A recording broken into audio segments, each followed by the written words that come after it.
Olá pessoal, bem-vindos de volta a mais um dia nessa vida de cão curseiro e hoje veremos Lei 13.460 de 2017. Bom, essa lei ela vai tratar de algumas normas básicas para participação, proteção e defesa dos direitos dos usuários dos serviços públicos prestados direta ou indiretamente pela administração pública. E ela vai se aplicar tanto à administração pública direta quanto à indireta, da União, dos Estados, do Distrito Federal e dos municípios. E essa lei não vai afastar a necessidade do cumprimento nos dispostos em algumas normas regulamentadoras específicas quando se tratar de serviço ou atividade sujeita à regulamentação ou fiscalização, e nem na Lei 8.078, quando caracterizada a relação de consumo. A Lei 8.078 é o Código do Consumidor, tá certo? Então vamos lá começar. Vai se aplicar subsidiariamente o disposto nessa lei aos serviços públicos, tá certo? Quando eles forem prestados também por particular. Para fins dessa lei, consideram-se usuário, pessoa física ou jurídica que se beneficia ou utiliza efetivamente ou potencialmente de serviço público. O serviço público, ele é atividade administrativa ou de prestação direta ou indiretamente de bens ou serviços à população, exercida por órgão ou entidade da administração pública. E a administração pública, ela vai ser o órgão ou entidade integrante da administração pública de qualquer dos poderes, da União, dos Estados, do Distrito Federal e dos municípios. A advocacia pública e a defensoria pública também faz parte da administração pública, tá certo? O agente público, ele vai ser quem exerce cargo, emprego ou função pública, de natureza civil ou militar, ainda que temporariamente, tá certo? Ou sem remuneração. Manifestações.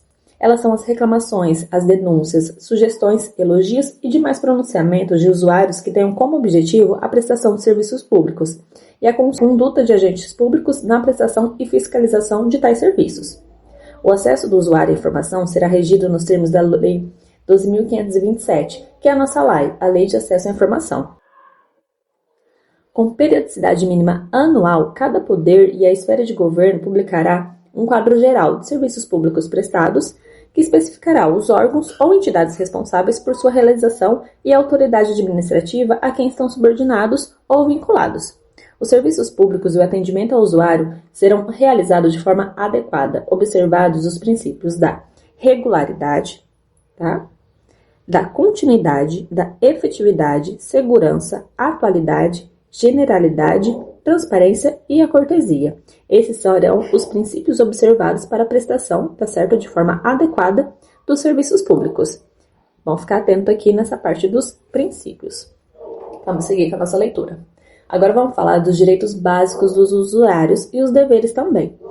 O usuário de serviço público, ele tem direito à adequada prestação de serviços, devendo os agentes públicos e prestadores de serviços públicos observar as seguintes diretrizes, tá certo? Urbanidade, respeito, acessibilidade e cortesia no atendimento aos usuários, a presunção de boa-fé do usuário, atendimento por ordem de chegada, ressalvados os casos de urgência e aqueles onde houver a possibilidade de agendamento, asseguradas as prioridades legais às pessoas com deficiências, os idosos, as gestantes, as lactantes e as pessoas acompanhadas por criança de colo.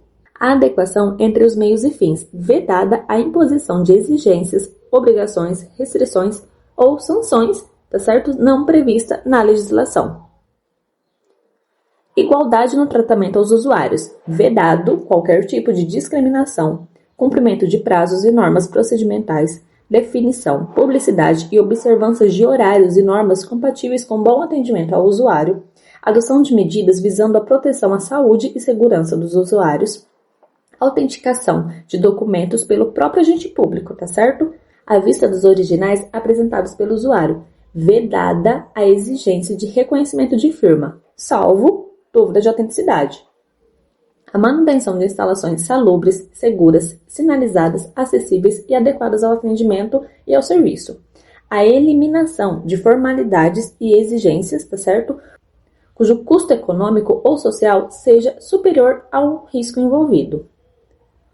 Observância dos códigos de ética ou de conduta aplicáveis às várias categorias de agente público, a aplicação de soluções tecnológicas que visem simplificar procedimentos e processos de atendimento ao usuário e a propiciar melhores condições para o compartilhamento de informações, a utilização de linguagem simples e compreensível, evitando o uso de siglas, jargões e estrangeirismos, e a vedação de exigência de nova prova sobre fato já comprovado em documentação válida apresentada.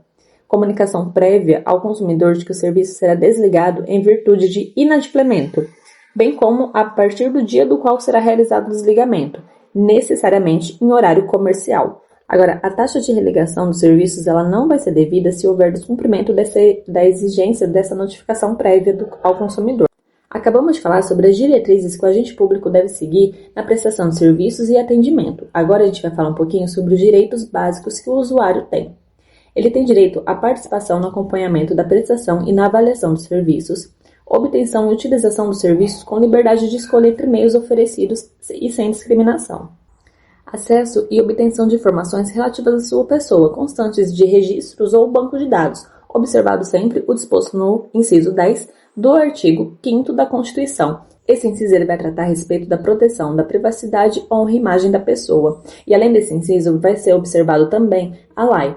Além disso, o usuário tem direito à proteção de suas informações pessoais, a atuação integrada e sistemática na expedição de atestados, certidões e documentos comprobatórios de regularidade e obtenção de informações precisas e de fácil acesso nos locais de prestação de serviço, assim como a sua disponibilização na internet, e especialmente sobre o horário de funcionamento das unidades administrativas, serviços prestados pelo órgão ou entidade, sua localização exata e a indicação do setor responsável pelo atendimento ao público, o acesso ao agente público ou ao órgão encarregado de receber manifestações, a situação da tramitação de processos administrativos em que figure como interessado e também ao valor de taxas e tarifas cobrados pela prestação de serviços, contendo informações para a compreensão exata da extensão do serviço prestado, e a comunicação prévia da suspensão da prestação de serviço. É vedada a suspensão da prestação de serviço em virtude de inadimplemento por parte do usuário que se inicie na sexta-feira, sábado, domingo, bem como em feriado ou dia anterior ao feriado. Agora, esse outro parágrafo único aqui foi só um erro de digitação, eu dupliquei o parágrafo único, que vai falar a respeito da vedação de interrupção do serviço em caso, que se inicie na sexta-feira, sábado, domingo, bem como em feriado ou dia anterior a feriado, tá certo? Os órgãos e entidades abrangidos por essa lei, eles divulgarão uma carta de serviços ao usuário. E essa carta ela tem o objetivo de informar os usuários sobre os serviços prestados pelo órgão ou pela entidade, a forma de acesso a esses serviços e os compromissos com padrões de qualidade de atendimento ao usuário. Essa carta de serviço ela deverá trazer informações claras e precisas em relação a cada um dos serviços prestados, apresentando, no mínimo, tá certo? Informações relacionadas aos os serviços oferecidos, os requisitos, documentos, formas e informações necessárias para acessar esse serviço, as principais etapas do processamento, a previsão do prazo máximo para a prestação e a forma de prestação do serviço, além dos locais e formas para que o usuário ele possa apresentar uma eventual manifestação sobre a prestação do serviço. Além das informações descritas no inciso 2º, que eu acabei de ler, a carta de serviços ao usuário ela deverá detalhar os compromissos e padrões de qualidade do atendimento relativos, no mínimo, tá certo? Aos seguintes aspectos: a prioridade de atendimento, a previsão de tempo de espera do atendimento, mecanismos de comunicação com os usuários, procedimentos para receber e responder às manifestações dos usuários e os mecanismos de consulta por parte do usuário acerca do andamento de serviço solicitado e de eventual manifestação. A carta de serviço ao usuário será objeto de atualização periódica e de permanente divulgação, mediante publicação em sítio eletrônico do órgão ou entidade na internet. Regulamento específico de cada poder e esfera do governo disporá sobre a operacionalização da Carta de Serviços ao usuário. Compete a cada ente federado disponibilizar as informações dos serviços prestados, conforme disposto nas Cartas de Serviço ao Usuário, na Base Nacional de Serviços Públicos, mantida pelo Poder Executivo Federal, em formato aberto e interoperável nos termos do Regulamento do Poder Executivo Federal.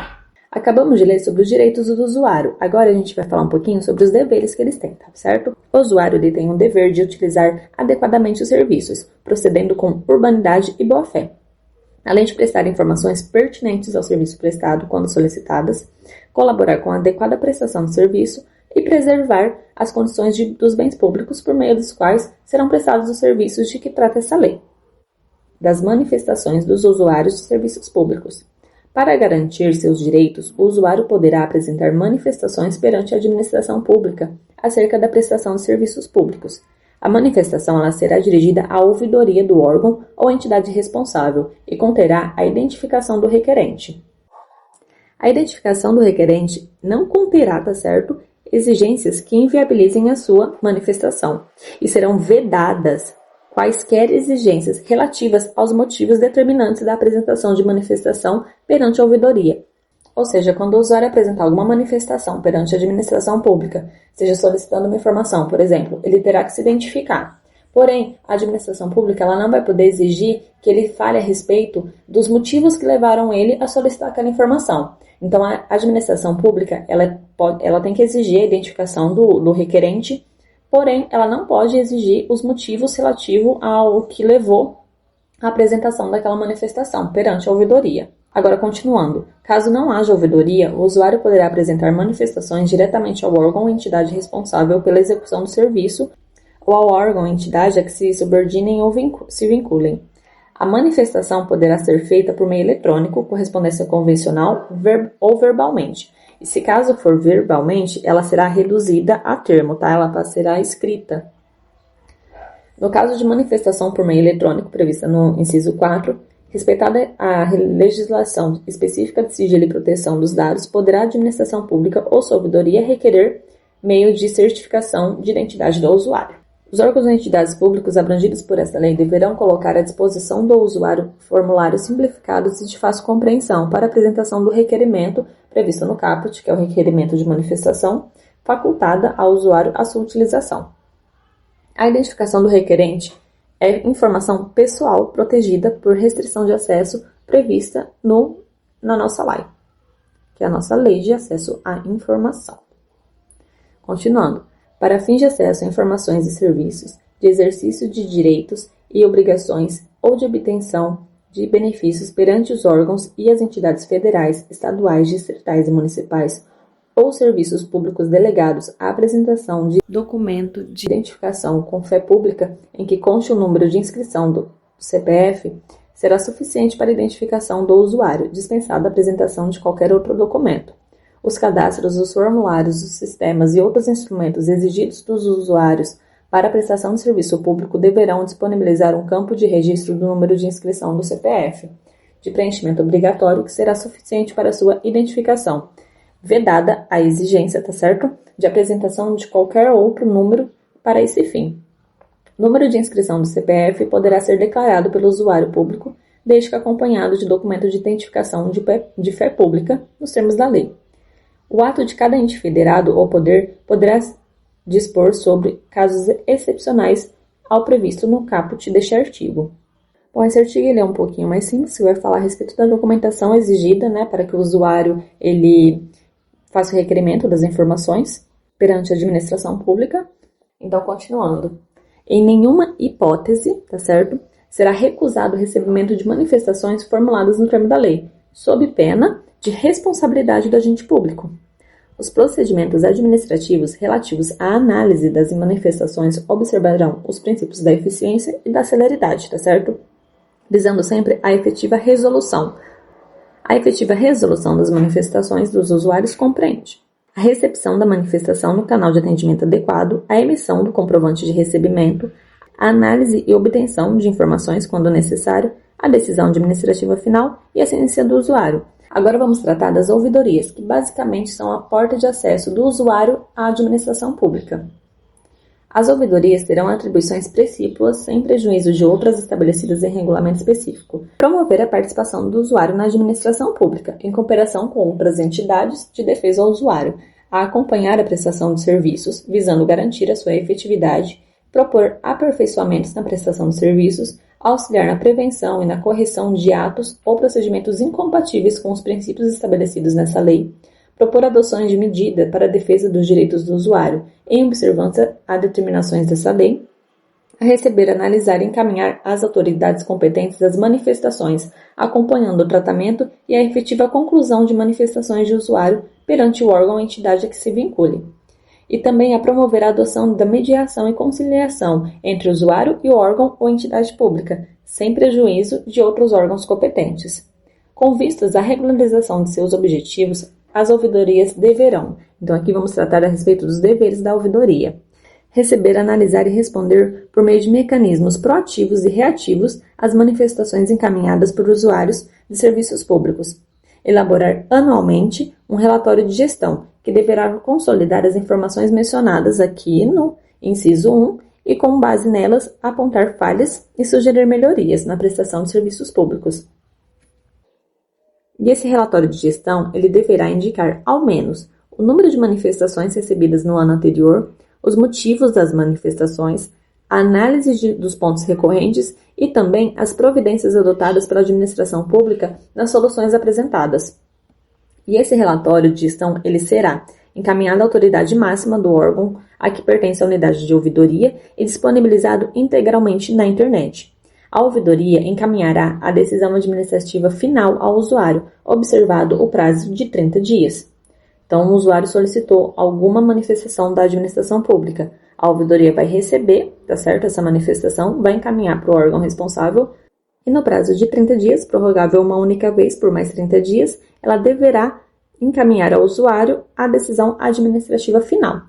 Observado o prazo previsto no caput, a ouvidoria poderá solicitar informações e esclarecimentos diretamente a agentes públicos, tá certo, do órgão ou entidade a que se vincula. E as solicitações elas devem ser respondidas no prazo de 20 dias, prorrogável uma única vez por igual período.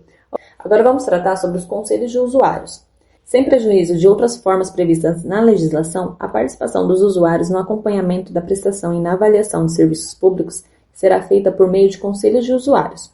Os conselhos de usuários, eles são órgãos consultivos dotados das seguintes atribuições: acompanhar a prestação do serviço, participar na avaliação do serviço, propor melhorias na prestação de serviços, contribuir na definição de diretrizes do adequado atendimento ao usuário e também acompanhar e avaliar a atuação do ouvidor. A composição dos conselhos deve observar os critérios de representatividade e pluralidade das partes interessadas, com vistas ao equilíbrio em sua representação. A escolha dos representantes será feita em processo aberto ao público e diferenciado por tipo de usuário a ser representado. O Conselho de Usuários poderá ser consultado quanto à indicação do ouvidor. A participação do usuário no conselho será considerada serviço relevante e sem remuneração. Agora vamos falar sobre a avaliação continuada dos serviços públicos.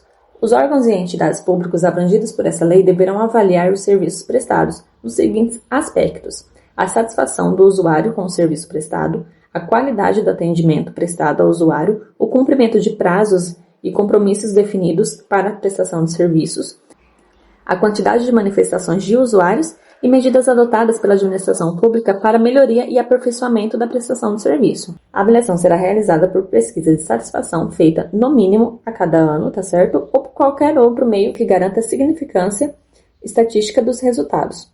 O resultado da avaliação deverá ser integralmente publicado no sítio de órgão ou entidade, incluindo o ranking de entidades com maior incidência de reclamação dos usuários na periodicidade a que se refere o inciso 1, que é anual, servirá de subsídio para reorientar e ajustar os serviços prestados, em especial quanto ao cumprimento de compromissos e padrões de qualidade do atendimento divulgados na Carta de Serviços ao Usuário. E o regulamento específico de cada poder e esfera do governo vai dispor sobre a avaliação da efetividade e dos níveis de satisfação do usuário. Bom, e finalmente chegamos ao fim de mais uma lei. Tudo que você precisa saber sobre a Lei 13.460 de 2017 está aqui nesse vídeo, então volte aqui quantas vezes precisar. Espero ter te ajudado um pouquinho nessa vida de concurseiro. Eu vou ficando por aqui, um beijo e valeu!